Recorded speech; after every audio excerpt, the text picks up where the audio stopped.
Previously on Ratarossa, I posed the question, with the discovery of 3 Testarossa spiders all for sale in Europe at $1 million plus, could my £16,000 Ratarossa be the ultimate bargain? In which case, should I spend some money and restore it? Well, I was totally blown away by the amount of response that question got. Well over 1,000 of you took to your keyboards and commented. I think it was one of my most commented videos ever. Anyway, the vast majority of you all agreed it was an absolute no-brainer. I had to do it, and the cost, you were all kind of in agreement with the £100,000 estimate I said it would cost to do the works. Well, I've come up with a little plan. Now later in the video we're going to be going live to RM Sotheby's to watch the Ferrari Testarossa Spider go through the auction. And remember, the guide price on that car, 1.4 to 1.8 million pounds. What do you guys think it's going to achieve? Put your guesses in the comments below.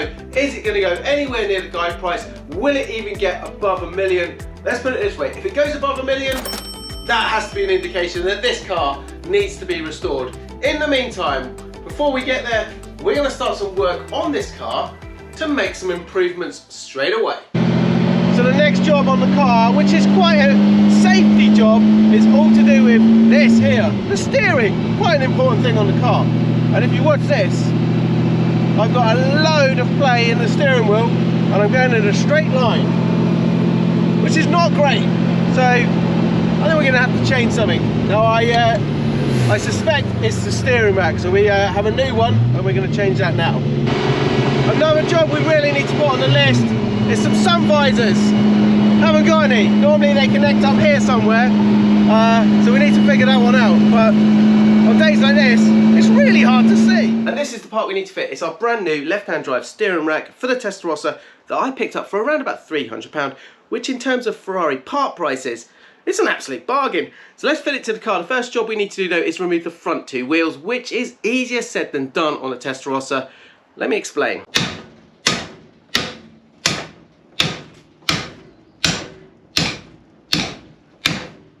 The problem with these wheel nuts is they're so tight, when you bash it or you put a big bar on it, all that seems to happen is the handbrake is loose enough where the car will just roll backwards. So I've had it before where someone just stands on the brakes, but we can just try this, see if that makes any difference.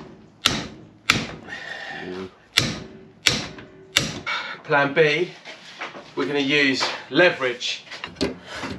So it's just the flex muscle.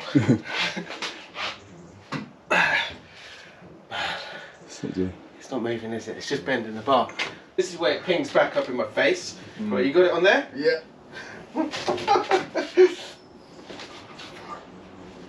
There we go.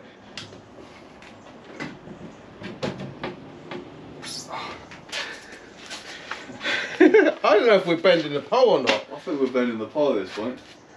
Now the pole's stuck in there. Like, that is a solid... Superman would struggle to bend that pole. Previously, I've used one of these massive long breaker bars. And as you can see on that, the end snapped off. So we've got another one here. And I have used it before, but you can already see it's starting to bend. Anything? No. It's just like bending the bar, isn't it? Yeah, literally just... And this is what happens when you try and plan a nice, quick, easy job. The simplest things, taking the wheels off, take the longest part of it. Ah! Right. Plan C. Okay, confession time, guys. I don't always get it right. Being a bit of a dork. So, the logic for me would be that these centre lock hubs, to loosen them would be like normal. Yeah, you'd go anti the rotation direction of the wheel, right? Because otherwise, when the wheel is going this way, for me, the logic would be that if it's going that way and the nut goes that way, it's going to loosen up the nut. But no, that is actually the way it goes. And there is an arrow on here, which I had seen earlier, to be honest. There is an arrow on here somewhere. It's just here, and it does say the rotation, which is this, and that is to actually undo it. So we have spent 20 minutes tightening the living hell out of this wheel, right? We're going to go over to the other side and see if we go the right way, if it's going to make it any different, if any easier. Let's try it. Here we go. Now the problem with this is really like a three-man job. You need someone to hold it on here so it doesn't slip, someone to hold the steering wheel, someone to put their foot on the brake, and then someone, or three people, to pull the bar. I'm going to try it like this. There we go. I'm actually moving the car here. You can see the car rock. It's very, very tight.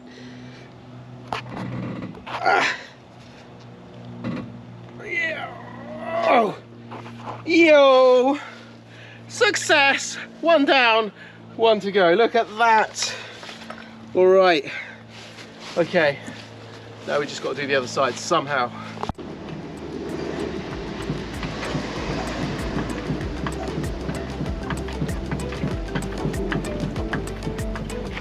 Okay, when in doubt, you go to the experts. These guys have sorted it out before. They've been on many a Ratarossa video.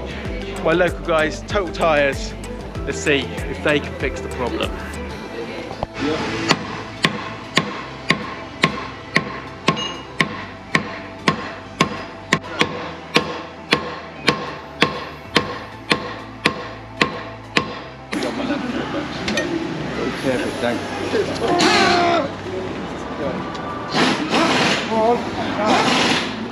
Oh, done it.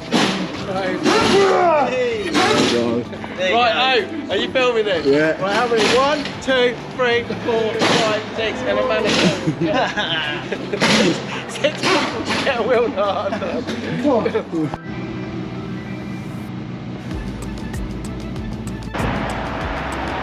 So this is the problem when you're filling up.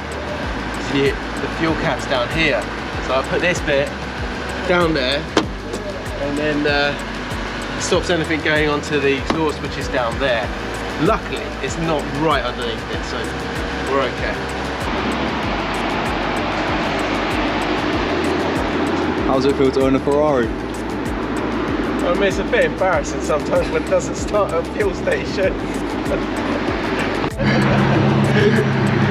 You gotta go. After much knocking around with a hammer in the back, it started.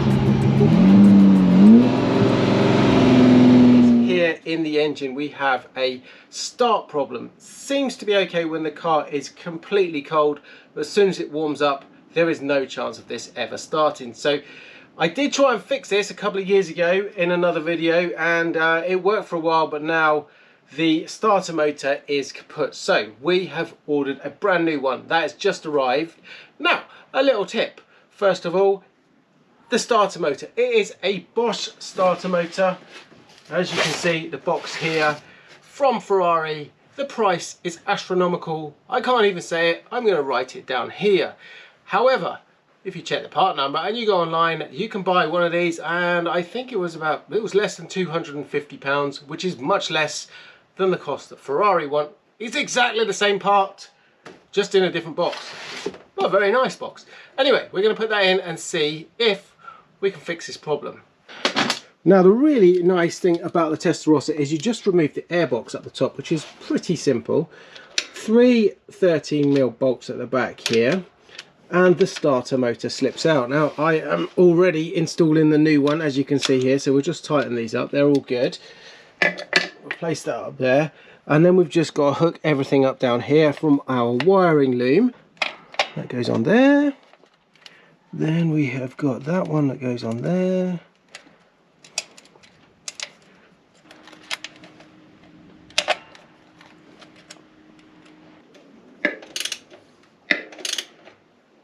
That's it. Probably one of the easiest cars you can work on with a starter motor. Okay, let's re-hook up the battery under our flap there.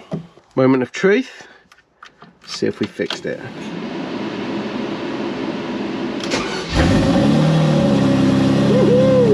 Hopefully that's the end of all my embarrassing moments at the petrol station. So the plan is we're running out of daylight. We've got about an hour of daylight, and I don't want to leave this car out on the driveway because obvious thing, we have no roof on it, security and all that. It needs to go in the garage. But what we're trying to do is I'm going to try and do this steering rack tomorrow, but I'm going to prep everything where possible. So we're going to undo all these track rod ends, undo all the bolts, but the usual thing is it just spins. Nothing here. So we'll try and undo everything where possible, and then we'll see. That one's undone, so that will come off.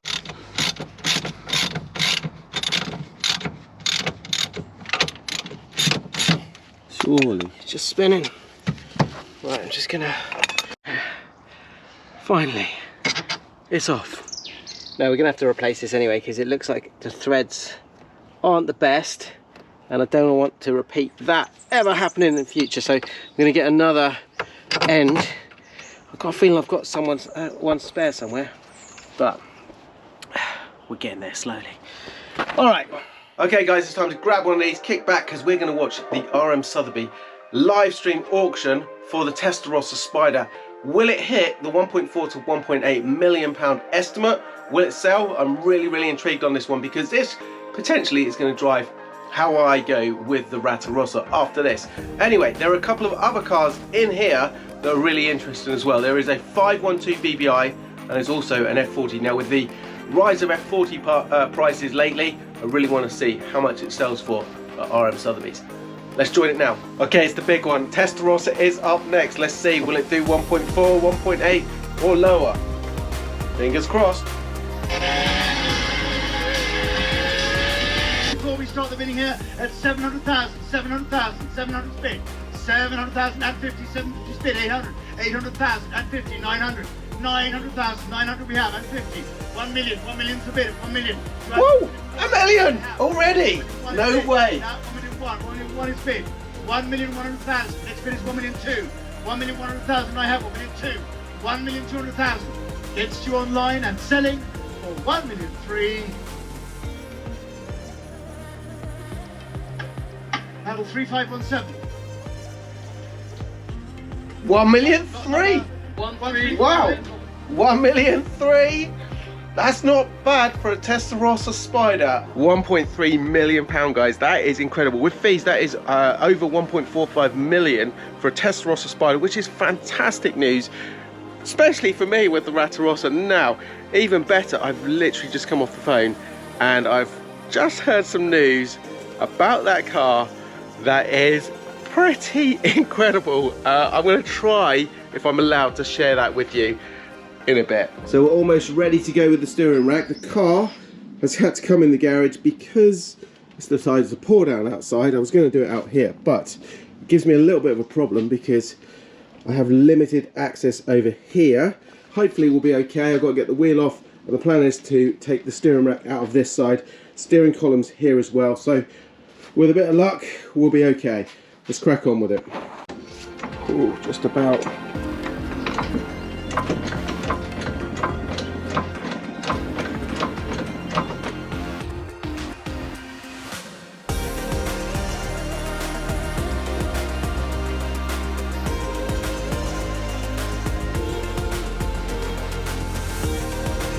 Let's dive in and see what we're up against. So we've got all of the track rod ends undone already, and then if I look in there, just behind the kind of the steering knuckle bit that attaches to the column, there's a bracket that goes around, and I presume there's another one on the other end. But how much access have I got to get to that? Not a lot. Alright, so if we come underneath the car, we've actually got pretty good access here. We've got one bracket there, one bracket over here, and then the tricky bit is probably going to be undoing the steering column over here. Now, I've got this fluid here. I think that's just water. It doesn't feel like any kind of oil or anything like that, but we'll inspect it when we get out. But let's start getting these bolts off here. The lower ones are going to be easy ones, the upper ones a little bit tricky.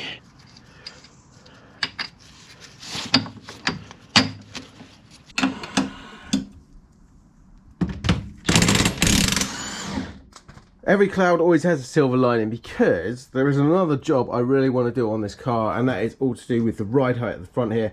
It's been grounding out for a long time, so I really do need to adjust this shock as well and just raise it a little bit. So with all of this undone, it should make it a little bit more easy to get to.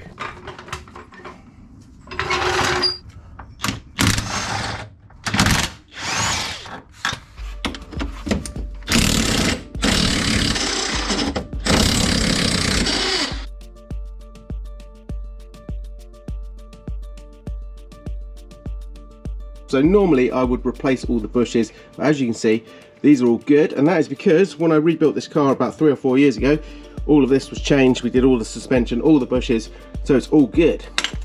Okay, there you go. I don't know if you can see that. So I've got this rubber boot off now. That's the 10mm there. Now the tricky bit is going to be getting one spanner on this side and one up the top is going to be the real hard one. I can just feel it up there.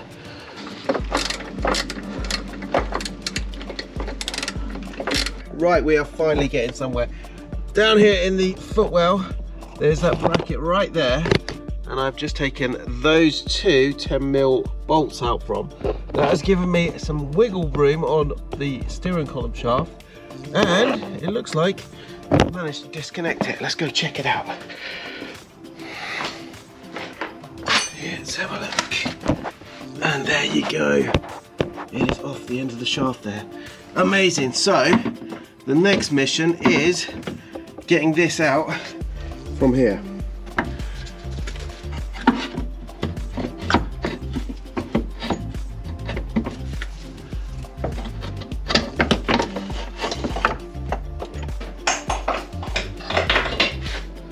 Voila! One very old steering rack.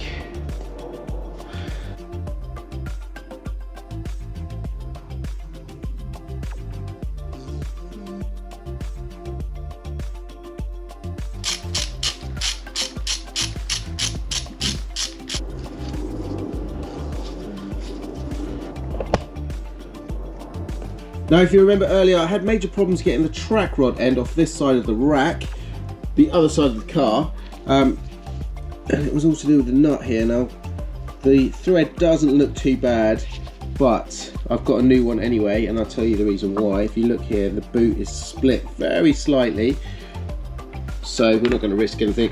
Got a brand new one, going to stick that on, £53 for that.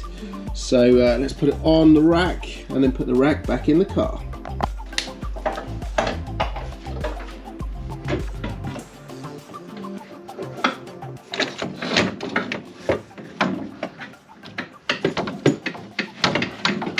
Totally the right decision, guys, to do the job in here today in the dry and persevere with the lack of space because it's absolutely pouring down out there. Anyway, we have got the rack in the car now. The only thing that I haven't done is tightened up the track rod ends. I've just pushed those into the hubs because we're going to adjust those. But watch this. If I turn the steering wheel, I've got zero play in that steering, so I'm really happy. This was totally worthwhile.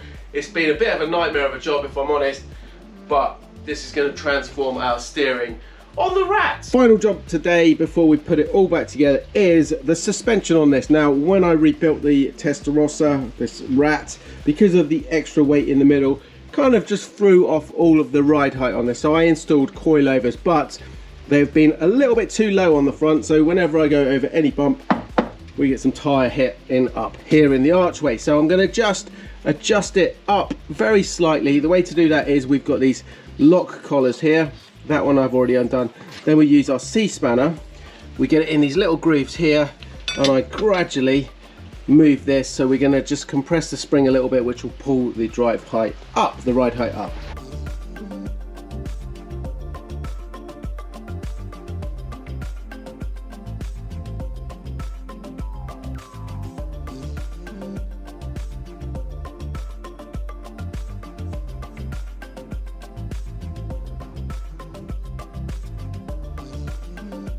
So I've adjusted the ride height the same on both sides. Now, it's a little bit of trial and error, this one. I also need to just drive it up and down the road just to let it all settle down.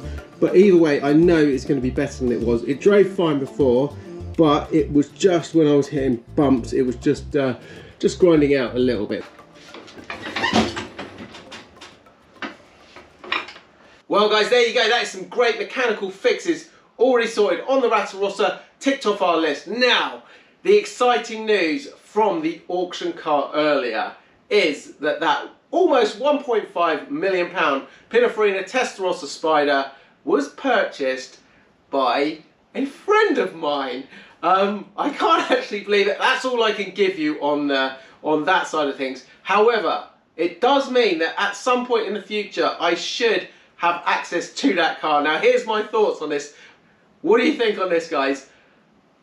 This car, the Ratarossa, side by side with the pristine £1.5 million car, doing a comparison. What else would I include in that video? Give me your comments below. Would you love to see that? I think it would be great just to compare the two. £16,000, 1.5 million. Let's see how vast the differences are. Anyway guys, until the next time, thank you very much for watching. You can also check out what I get up to on a daily basis over on my socials. Until then, stay safe. Ciao for now.